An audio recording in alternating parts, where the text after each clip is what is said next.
So, hi guys, karon aton topic is about derivative of the arc length. So, let's say na atay arc diri or gihatagan ta og arc diri f of x.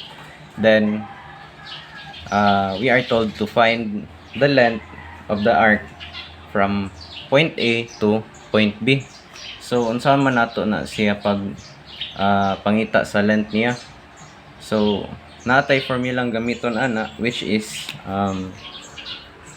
length is equals to the integration from A to B square root of 1 plus dy over dx squared times dx. So,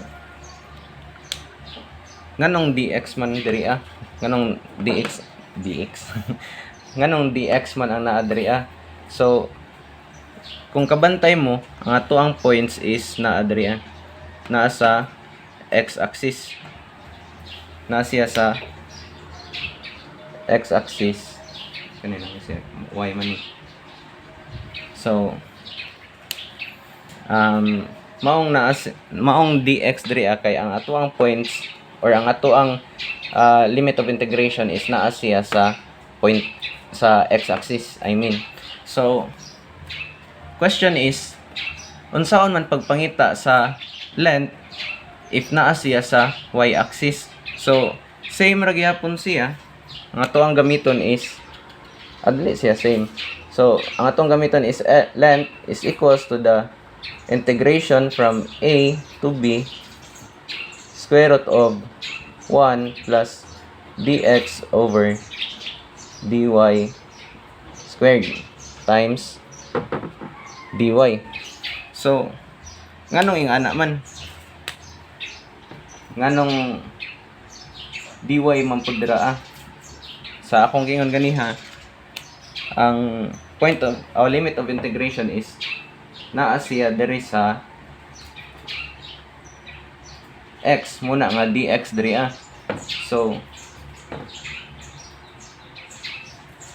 naaman ta sa y ang limit of integration naaman diri from point C to point D, naaman siya sa y axis. So, dy atong gamit dira kay if atong in terms of x,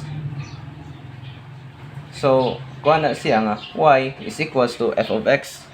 So, if napunta diri sa y-axis, so, kuhaan po ni siya.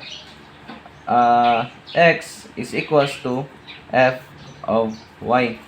So, mura na siya. Mura og with respect to x, kay naman siya sa x-axis. Then, with respect to y, kay nasad siya sa y-axis. So, nagid ni siya derivation kani siya nga mga formula. Lagi na siya derivation. So, wa lang kayo nako siya gi kanang fokusan kay since integral naman siya, then murag dili pa kayo siya need nga i-dig deeper nga topic. So, kuan lang ni siya nga murag introduction aron makasabot ta og unsaon siya. So, i-familiarize lang ninyo nga kanang formula kay mao ni siya ang ato ang gamiton sa pag-derive or sa pag-answer sa kaning mga examples. Example number 1, find the arc length. Arc length ni siya guys So, find the arc length of y is equals to 3/2 x raised to 2/3 from x is equals to 1 and x is equals to 8. So, first na tong buhaton is ato ang i-derive ang ato ang y. Kay di ba naatay quadri ang first derivative nya gi-square siya. So y prime is equals to 3/2 times 2/3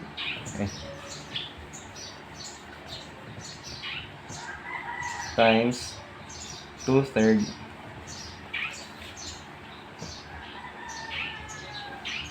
x raised to 2/3 minus 1. So ato as yang i-simplify, makancel ni siya, then cancel pud ang 2. So mahibilin is x raised to, wait lang, 2/3 minus 1 or 3/3 equals to negative 1/3. So ang ato ang first derivative is x raised to negative 1/3. Then ang ato ang buhaton ana guys is ato lang siya i-substitute sa formula. So length is equals to integration from point A. Ang ato ang point A is ang 1. Then point B is 8. So ato lang siya ibutang from 1 to 8, square root of 1 plus x raised to negative 1/3 squared times dx. So mo na siya guys. Then para makuha nato ang answer is gamiton nato ang calcu. So ang ato lang gamiton is kani siya nga function kani. Wala okay balo sa Casio if naa ba siya, pero sa mga kanon kani ang gamiton. So ang atong buhaton is pinduton nato siya, then input nato square root of 1 plus x raised to negative 1/3 squared, then input na to ang first point which is 1, then next is 2. So equals, processing pa siya.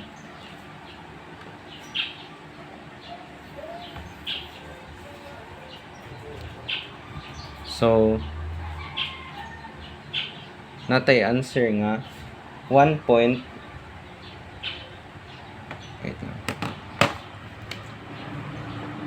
length is equals to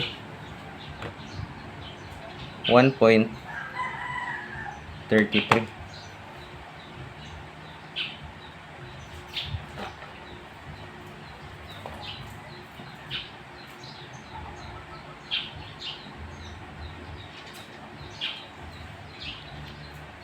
Huh?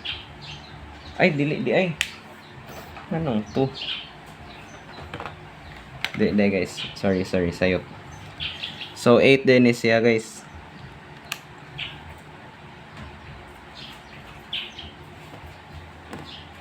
Sayop eh.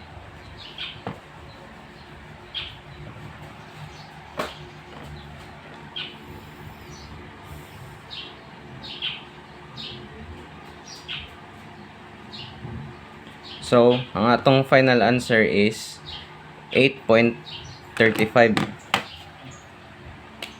Length is equals to 8.35 units.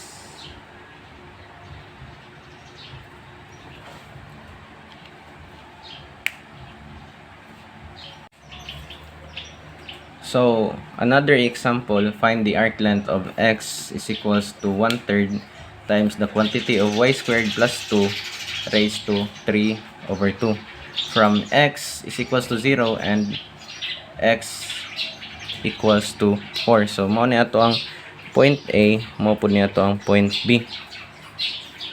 So first natong buhaton is same ra gyapon, ato ra gyapon i-derive. Kuha na itong first derivative. So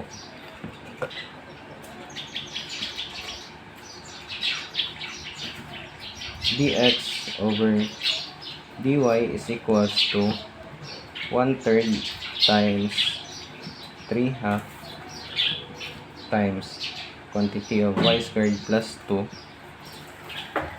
3/2 minus 1 times derivative ani is 2y. So mahibilin is ata siyang i-simplify. So cancel ni ang 3, then ang 2 cancel sad, then ang mahibilin is dx over dy is equals to y squared plus 2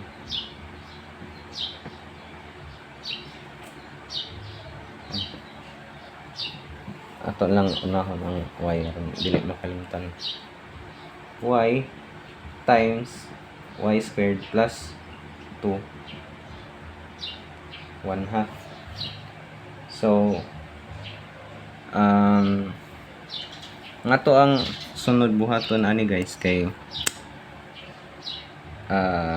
pwede man pod nga, di ba kitaon ninyo diri sa ato ang formula naka square siya. Actually katong first nga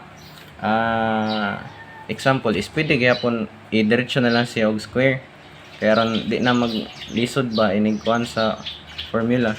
So ang ato ang buhaton is ato siyang square dx over dy is equals to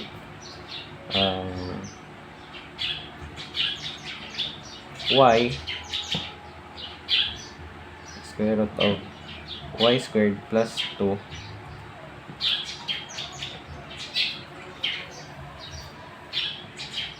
so ato siyang simplify. So makancel ang square, tapos so dx over dy squared is equals to y squared times y squared plus 2. Then if ato siyang i-distribute, y squared times y squared is equals to y raised to 4, then y squared plus times 2 y squared. So ato siyang i-substitute sa formula, mahimo siyang length is equals to square root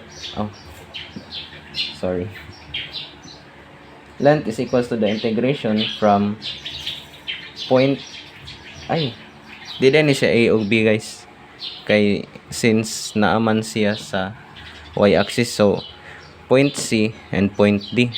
So length is equals to the integration from point C, which is 0, to point D, which is 4, square root of 1 plus ang derivative, which is dy squared, which is y plus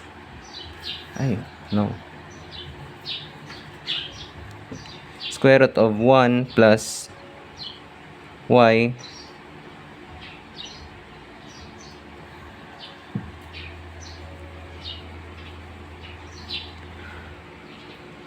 plus y raised to 4 plus 2y squared times dy. So if makita ninyo guys, kuan siya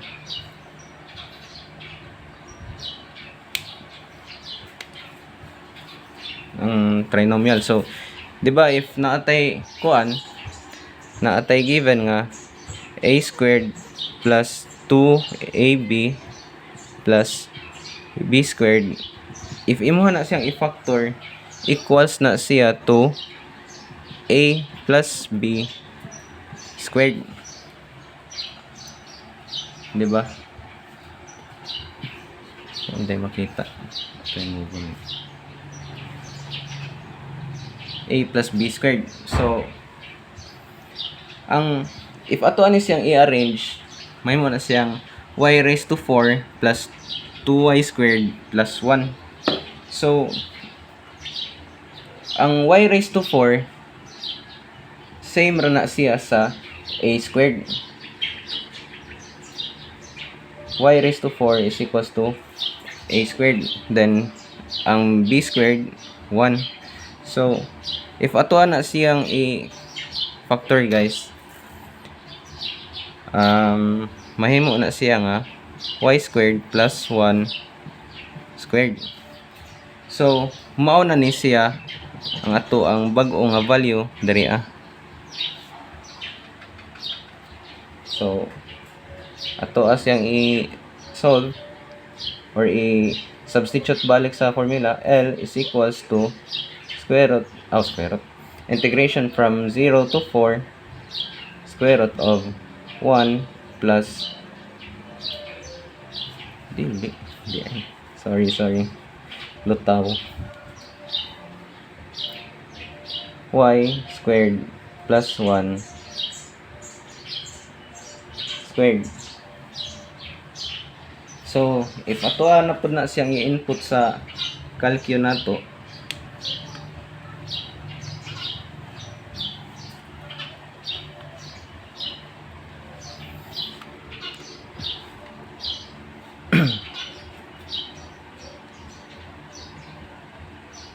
square root of i-x lang, ilat x na siya kay naka-dx man. X squared plus 1 squared from 0 to 4